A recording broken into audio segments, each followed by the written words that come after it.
Hello and a very warm welcome to Grow English Mastery. My name is Scarlett, and I am so excited to talk about today's topic. Every 4 years, the world comes together for a truly global celebration. It is a festival of sport, passion, and national pride. Of course, I am talking about the FIFA World Cup. It is the biggest single sport tournament on the planet, watched and loved by billions of people.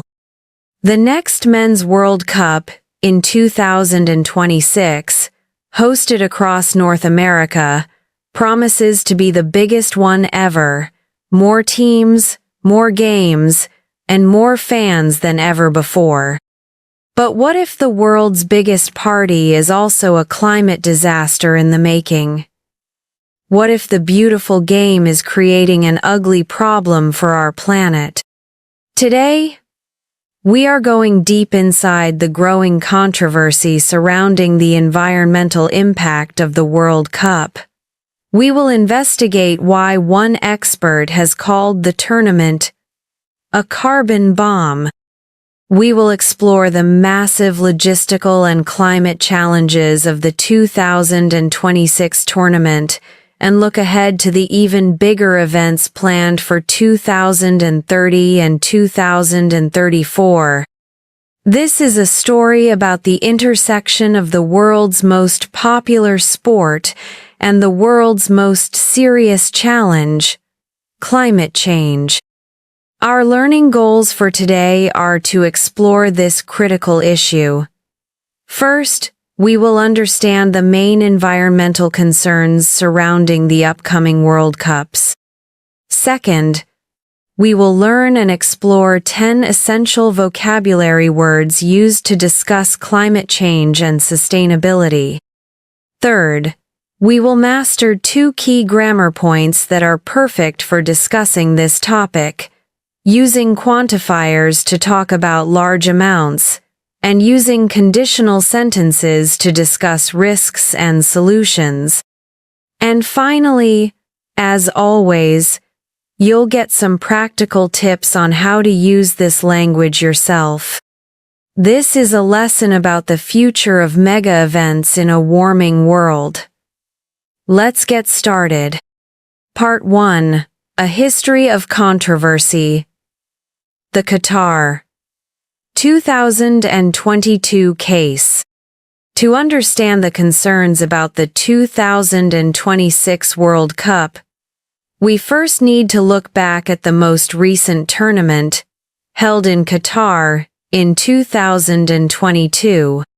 FIFA, the world's governing body for football, made a very bold promise about that event. They claimed that the Qatar World Cup would be the first ever carbon-neutral World Cup. Carbon-neutral means that an activity does not cause a net increase in the amount of carbon dioxide in the atmosphere. The idea is that you calculate all the emissions you create, and then you offset them by investing in projects that reduce emissions elsewhere, like planting trees or building renewable energy farms. It was a beautiful promise. However, it was a promise that many experts and environmental groups did not believe. In fact, regulators in Switzerland, where FIFA is based, later found the organization guilty of making misleading claims about the tournament being carbon neutral. They had engaged in greenwashing, which is when a company spends more time and money on marketing itself as environmentally friendly than on actually minimizing its environmental impact. The numbers tell the story. Environmental expert Mike Berners-Lee, a leading academic in the field, estimated that the actual carbon emissions from the Qatar World Cup exceeded 10 million tons. That is more than triple the official figure that FIFA had calculated. This history is important because it has created a deep sense of distrust. When FIFA now makes promises about sustainability for future tournaments, environmental groups are, understandably, very skeptical. Part 2. The 2026 Challenge, Scale, and Travel. Now let's look ahead to 2026. The World Cup in the USA, Canada, and Mexico will be unlike any other. First, the scale is unprecedented. For the first time, it will be hosted by 3 countries. The number of teams has been expanded from 32 to 48. This means there will be more matches, a total of 104 games, up from 64 in Qatar. This massive scale creates an enormous logistical challenge. A logistical challenge is a problem related to organizing a complex activity. The 16 host cities are spread across an entire continent, from Vancouver in Canada down to Mexico City, and across the United States from New York to Los Angeles. This creates the first huge environmental problem: travel. The carbon footprint from transportation will be immense.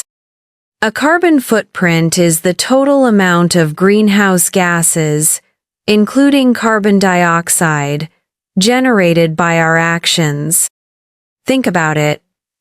48 teams, along with their staff, FIFA officials, media, and hundreds of thousands of fans will be flying back and forth between these widely separated cities for an entire month. The amount of carbon dioxide pumped into the atmosphere from all these flights will be staggering. It is the main reason why Benja Fakes from the environmental group Carbon Market Watch called the tournament a carbon bomb, even by the obscene standards of other mega events. Part 3. The 2026 Challenge, Extreme Heat, and Player Welfare. The second major challenge for the 2026 World Cup is the weather itself. Extreme heat. Many of the host cities, especially those in the southern United States like Dallas, Houston, Miami, and even Los Angeles, experience dangerously high temperatures and humidity during the summer months of June and July when the tournament will be played. This is not just an issue of comfort, it is a serious issue of player and fan welfare. Welfare is the health, comfort, and happiness of a person or group. Playing a high-intensity sport like football in extreme heat poses serious health risks to the athletes, including heat stroke and severe exhaustion. It is also dangerous for the millions of fans who will be gathering in outdoor fan zones or traveling to the stadiums. Organizers are, of course, aware of this problem. Many of the stadiums in these hot cities, like AT&T Stadium in Dallas, have roofs and powerful air conditioning. Games in these locations will likely be scheduled in the evening to avoid the worst of the midday sun. However, teams will still need to train outdoors, and fans will be outside for many hours. The challenge of mitigating or reducing the negative effects of this extreme heat will be a major focus for the organizers. Part 4. The future, an escalating problem? The environmental concerns are not just limited to 2026. Looking at FIFA's plans for the future, the problem seems to be getting bigger, not smaller. The 2030 World Cup is set to be the most widespread tournament in history, spanning 3 continents. The opening matches will be held in South American Argentina, Uruguay, and Paraguay to celebrate the 100th anniversary of the first World Cup. Then, the entire tournament will move to Europe and Africa for the remaining 101 games, with Spain, Portugal, and Morocco as the main hosts. The amount of intercontinental air travel required for this event will be even greater than in 2026. And after that, the 2034 World Cup is set to be held in Saudi Arabia. This tournament will have 40 more matches than the one in Qatar, a country with a very similar, extremely hot climate. This pattern of choosing hosts and formats that maximize travel and environmental challenges has led critics to say that FIFA's approach to the climate is irresponsible, farcical, and absurd. Now, to help us discuss these big topics, let's learn some essential vocabulary. Here are 10 key terms. 1. Carbon footprint noun phrase. The total amount of greenhouse gases generated by our actions. Spelling: CARBONFOOTPRINT. Example 1. The air travel for the 2026 World Cup will create a massive carbon footprint. Example 2. I am trying to reduce my personal carbon footprint by driving less. 2. Emissions noun, plural. The production and discharge of something, especially gas or radiation. Spelling EMISSIONS.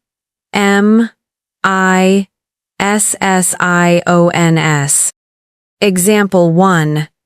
Experts estimated that the actual emissions in Qatar were triple the official figure. Example 2. The new law aims to reduce carbon emissions from cars. 3. Sustainable. Adjective. Involving methods that do not completely use up or destroy natural resources, able to continue for a long time. Spelling: SUSTAINABLE. Example 1. Organizers say they have a sustainability strategy for the tournament. Example 2. We need to find more sustainable sources of energy, like solar and wind. 4. Mitigate. Verb. To make something less harmful, serious, or painful. Spelling: MITIGATE. Example 1. They are looking for ways to mitigate the environmental impact of the event. Example 2. Wearing a helmet can help mitigate the risk of head injury. Noun form. Mitigation. 5. Logistics noun, plural. The detailed organization and implementation of a complex operation. Spelling: LOGISTICS.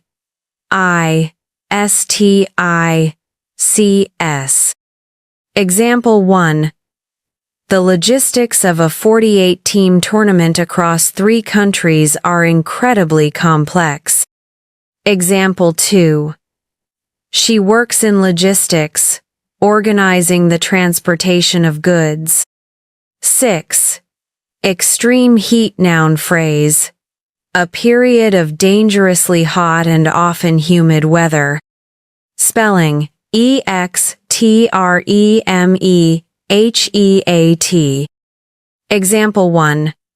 Player welfare is a major concern due to the extreme heat in many host cities. Example 2. It is important to drink a lot of water during periods of extreme heat. 7. Welfare. Noun. The health, happiness, and fortunes of a person or group.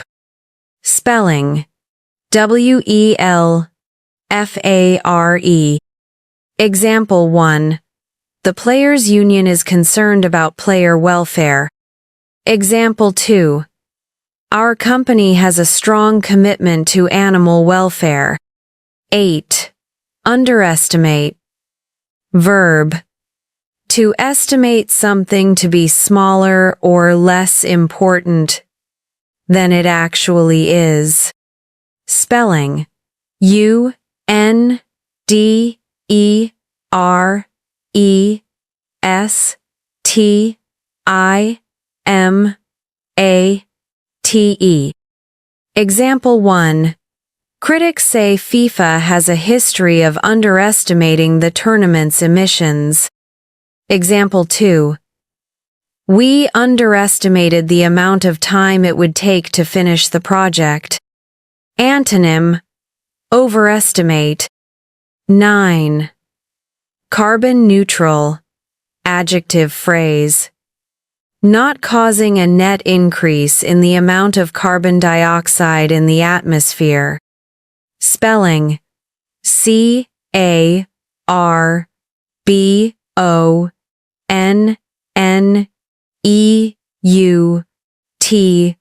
CARBONNEUTRAL. Example 1. FIFA was found guilty of misleading claims about Qatar 2022 being carbon neutral. Example 2. My company has a goal to become completely carbon neutral by 2030. 10. Tournament noun. A competition for teams or single players in which a series of games is played. Spelling. TOURNAMENT.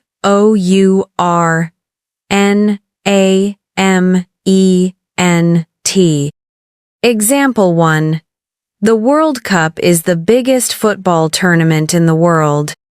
Example 2. She won the local chess tournament last weekend. Now, let's look at the grammar that helps us discuss these big ideas. Our first grammar point today is using quantifiers. Quantifiers are words that we use to talk about the number or amount of something. With a mega event like the World Cup, we are always talking about large quantities. We use many with plural, countable nouns, things you can count, like cities, teams, fans. Example. There are many host cities in the USA. We use much with uncountable nouns, things you can't count, like heat, concern, time. It's most common in questions and negative sentences. Example. There isn't much time to solve these problems. We use a lot of or lots of with both countable and uncountable nouns. It's very common in positive statements. Example. A lot of fans will travel for the games. Example. The event will generate a lot of excitement. To emphasize a very large quantity, we can use phrases like a huge amount of for uncountable nouns, or a large number of for countable nouns. Example. The tournament will produce a huge amount of CO2 emissions. Example. A large number of volunteers are needed for the event. Our second grammar point is using conditional sentences to talk about risks and solutions. The first conditional, if plus present simple, will plus verb, is used to talk about real future possibilities. Example. If the temperatures are too high, They will have to schedule games at night. Example: if FIFA does not act, their reputation will suffer. The second conditional, if plus past simple, would plus verb, is used to talk about hypothetical or imaginary situations. Example: if the tournament were held in a smaller region, the carbon footprint would be much smaller. Example: if fans had a good public transport option, more people would use it. To finish our lesson, I want to share an inspirational story about how a sporting mega event was used as a force for positive environmental change. This is the story of the 2012 London Olympics.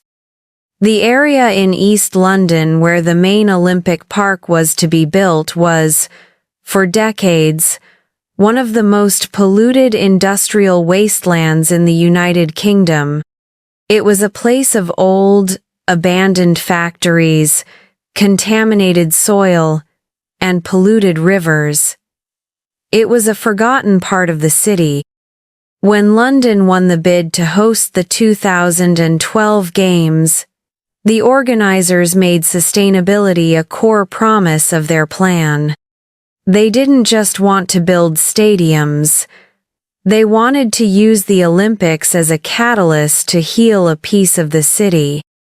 The project was enormous. It involved one of the largest environmental cleanup operations Europe had ever seen. They cleaned hundreds of thousands of cubic meters of contaminated soil. They restored the polluted River Lea, creating new wetlands and habitats for wildlife. They demolished old industrial buildings and recycled over 98% of the materials. They then built the Olympic Park with a focus on sustainability. The main stadium was the lightest in Olympic history, using less steel. The Athletes' Village was designed to be converted into affordable housing for Londoners after the Games.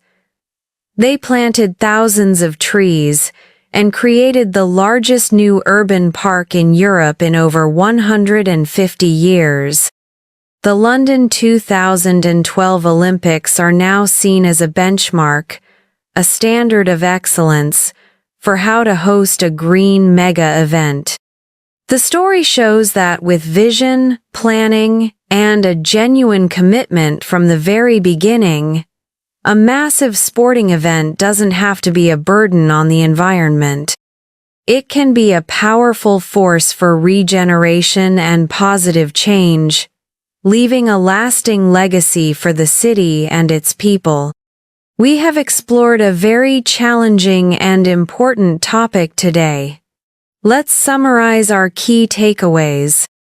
First, we learned about the serious climate and environmental challenges facing the upcoming FIFA World Cups, from the massive carbon footprint of the 2026 tournament to FIFA's history of underestimating emissions. Second, we learned 10 essential vocabulary words for this topic, including carbon footprint, emissions, sustainable, and mitigate. Third, we mastered 2 key grammar points, using quantifiers to talk about large amounts, and using conditional sentences to discuss risks and potential solutions. The intersection of global sports and climate change is becoming one of the most important conversations of our time. The future of these beloved mega events may depend on our ability to find truly sustainable solutions. Thank you so much for your focus and for joining me today at Grow English Mastery. Learning about these critical global issues is a fantastic way to make your English skills meaningful and relevant.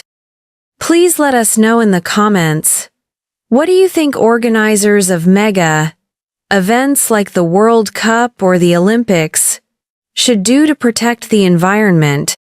And please, don't forget to like this video, share it, and subscribe to our channel for more lessons that make sense of our world. Keep learning, stay curious, and I look forward to seeing you in our next lesson. Goodbye for now.